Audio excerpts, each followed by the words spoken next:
Primeiro dia da nossa campanha, salvos ou condenados, 2 Tessalonicenses capítulo 1.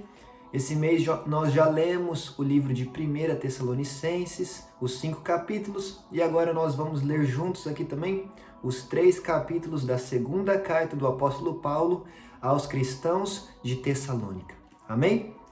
Ele começa dizendo: Paulo, Silvano e Timóteo, a igreja dos Tessalonicenses, em Deus, nosso Pai, e no Senhor Jesus Cristo, a vocês graça e paz da parte de Deus Pai e do Senhor Jesus Cristo. Amém? Então Paulo está sempre iniciando as suas cartas, deixando a graça e a paz de Deus para esses irmãos. Amém? Como Jesus Cristo ensinou, quando entrarem numa casa, deixa ali a minha paz com eles, se eles aceitarem, a minha paz estará com eles, se eles não aceitarem, a paz voltará para vocês, e se não aceitarem a pregação do evangelho, saiam daquela cidade, sacuda o pó dos seus pés, né? Então Jesus Cristo nos ensinou que sempre que nós formos entrar num ambiente, entrar numa casa, nos dirigir a alguém, principalmente um irmão em Cristo, nós precisamos ali deixar a paz do Senhor, a graça e a paz do Senhor, desejar isso. Amém? Deseja ao seu irmão, profetize na vida do seu irmão aquilo que você quer sobre você. Eu tenho certeza que você quer a graça de Deus. Afinal, é por meio dela que somos salvos, que somos transformados, que somos ajudados a caminhar nessa terra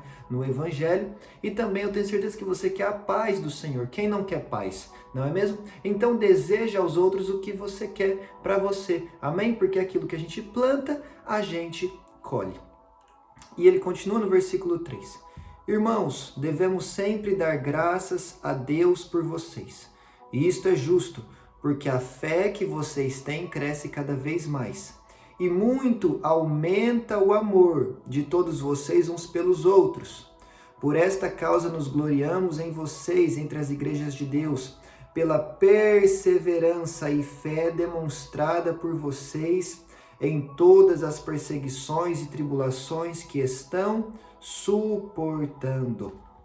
Então aqueles irmãos estavam passando por dificuldades, mas mesmo na dificuldade, a fé deles aumentava, o amor deles aumentava e a perseverança deles aumentava. Ou seja, na dificuldade, eles estavam sendo aperfeiçoados. Engraçado, né? No momento de dificuldade, é o momento onde Deus mais nos molda, é o momento onde Deus mais nos transforma. Amém? Tem uma pregação aqui no canal, que é o Projeto do Céu Gera Vida, eu vou deixar aqui no final, onde eu comento sobre isso, ali no vídeo, né, trazendo um versículo de Romanos 5, que diz para nos alegrarmos nas tribulações, nos gloriar na tribulação, porque ela produz para nós esperança, perseverança, fé. Tiago capítulo 1 diz: tenham como grande alegria o motivo de passar por tribulações, porque essa tribulação está amadurecendo e criando um caráter íntegro em vocês. Então, as dificuldades, as tribulações, meus irmãos, são necessárias, porque é nesse momento de dificuldade que o oleiro, Deus, pega nós, os seus vasos, e nos molda conforme o seu querer, conforme a sua vontade, e nos aperfeiçoa. Dificuldade, luta nessa terra é faculdade de Deus, é escola de Deus, é nesse deserto que Deus nos molda, aumentando a nossa fé, aumentando o nosso amor, aumentando a nossa perseverança. A prova que chega na nossa vida não é para nos parar, não é para nos ferir, não é para nos matar, mas é para nos aperfeiçoar e nos aprovar, para que a gente possa continuar em frente até que a gente viva algo melhor, até que a gente alcance a promessa de Deus, como foi com José, por exemplo. Foi vendido pelos irmãos, depois foi caluniado pela mulher de Potifar, foi esquecido na prisão, passou por provas, mas aquilo estava preparando ele. E o mais importante, essas provas nos tornam pessoas que agradam a Deus à medida que somos transformados e crescemos em fé, amor, perseverança. E então estaremos aptos para entrar no reino dos céus, o que é o mais importante. Amém? Então, concluindo, né? Você está passando por um momento de prova, de dificuldade, de luta. Não murmure, não reclame, não fique questionando Deus. Ah, Deus, por que comigo? É tudo comigo, parece que é só eu, nunca dá certo, e as coisas dão certo para todo mundo e para mim não dá. Não, não haja dessa forma. Essa é uma forma imatura de agir.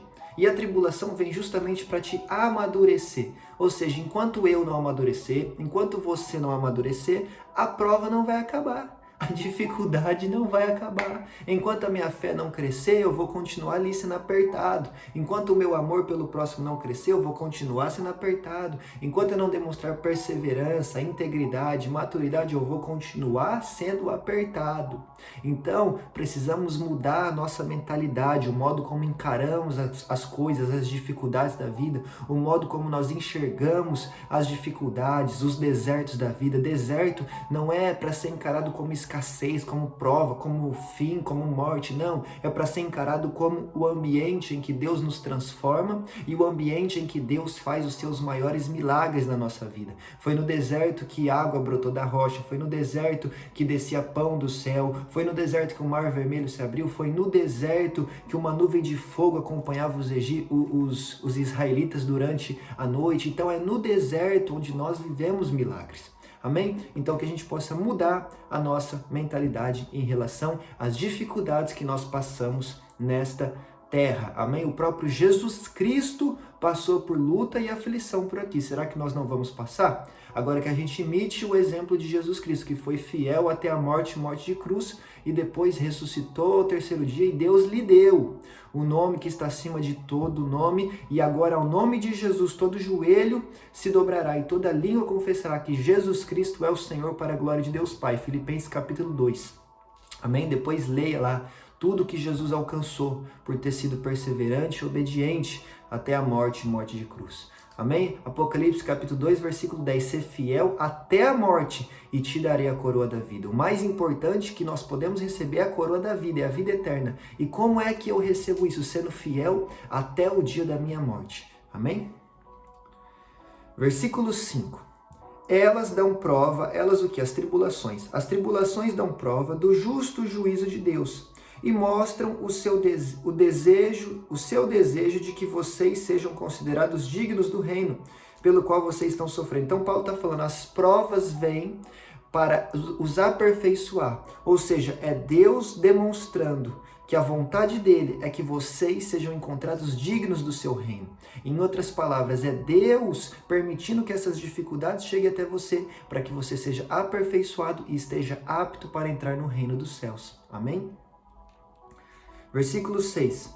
É justo da parte de Deus retribuir com tribulações aos que lhe causam tribulações. Plantou tribulação, vai colher tribulação. Plantou na vida dos outros dificuldade, vai colher na tua vida dificuldade. Então é justo da parte de Deus retribuir com tribulação aos que lhes causam tribulação e dar alívio a vocês que estão sendo atribulados e a nós também. Então, qual é o desejo de Deus? Nos dar alívio. Há uma canção muito famosa que diz que Jesus Cristo é o nosso alívio, ele é o descanso para as nossas almas. Amém? Quem planta tribulação na tua vida vai colher tribulação. Mas você que tem amado, você que tem sido fiel, você que tem perseverado na tribulação, o que você colherá é alívio da parte de Deus. Amém?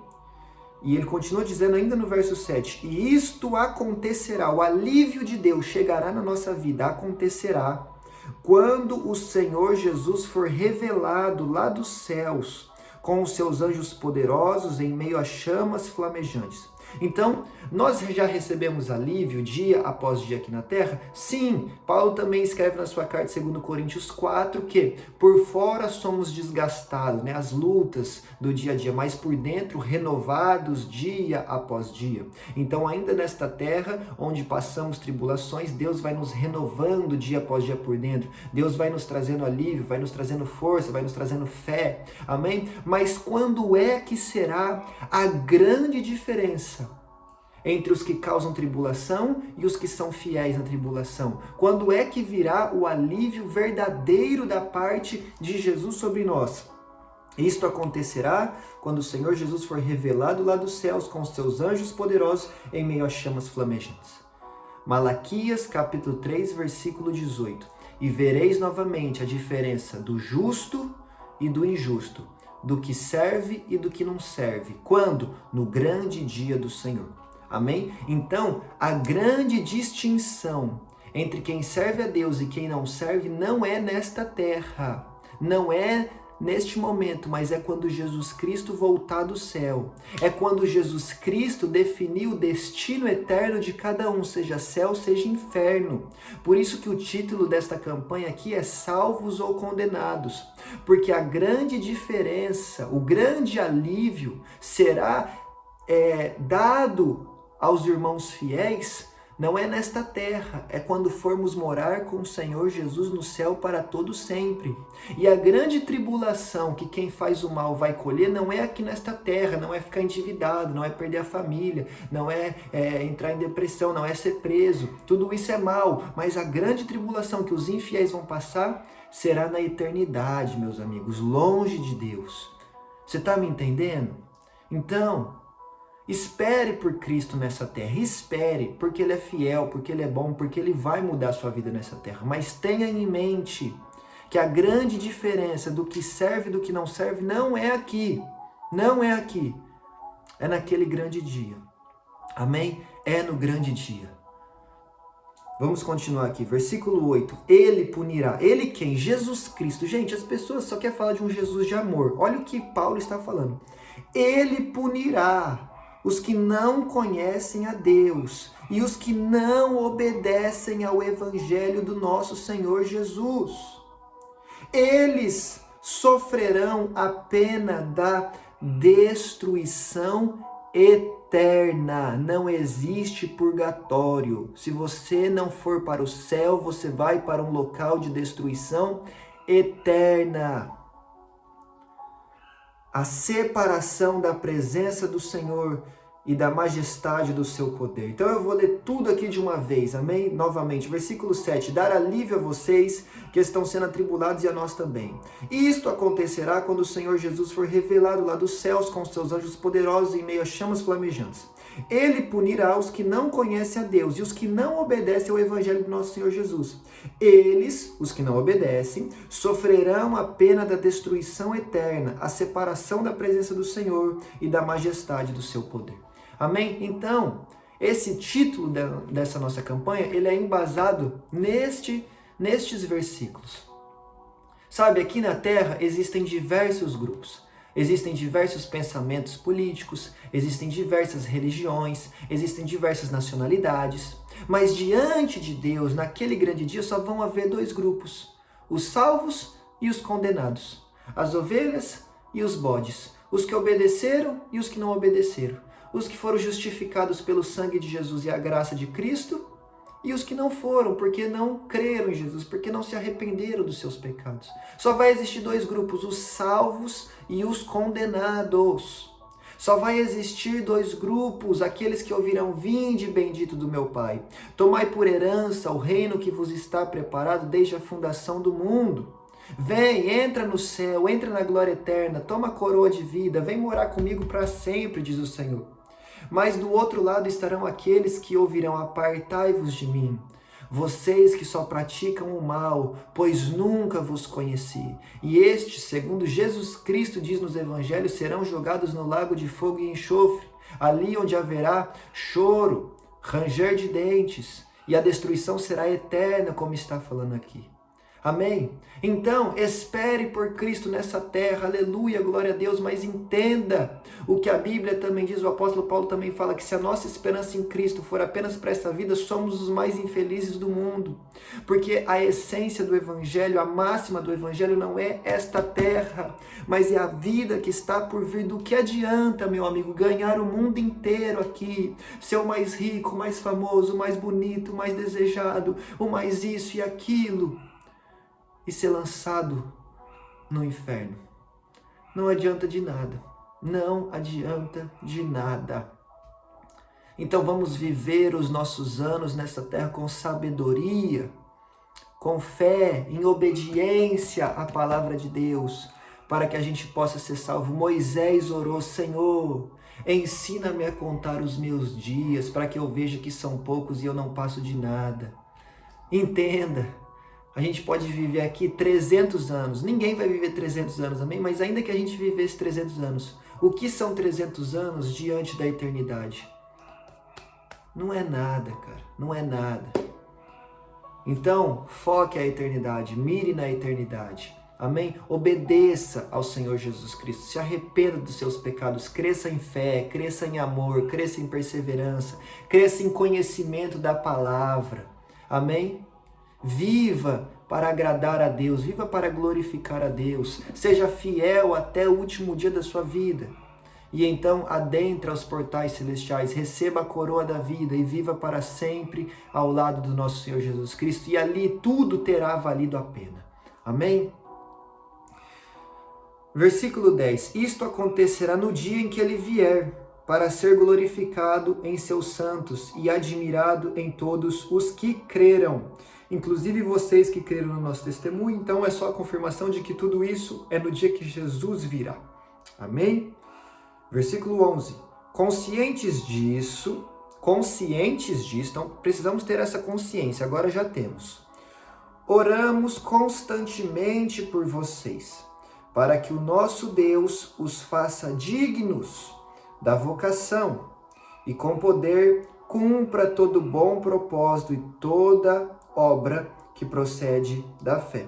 Assim, o nome de nosso Senhor Jesus será glorificado em vocês e vocês nele, segundo a graça de nosso Deus e do Senhor Jesus Cristo. Então, conscientes disso tudo, oremos para que Deus nos torne digno, para que Deus cumpra em nós o bom propósito e toda boa obra, e que assim o nome do Senhor Jesus Cristo seja glorificado em nós e através de nós. Amém? Esta é a palavra de 2 Tessalonicenses capítulo 1, uma palavra de exortação, uma palavra de amor, uma palavra de despertar, para que a gente volte os nossos olhos para a presença de Deus, volte os nossos olhos para a eternidade. Amém? Pois não há nada mais importante do que a eternidade ao lado do nosso Deus. Amém? Pense nisso, reflita sobre isso, tenha consciência disso e viva com base nisso. Amém? Que o Senhor te abençoe e eu te espero aqui amanhã no próximo capítulo.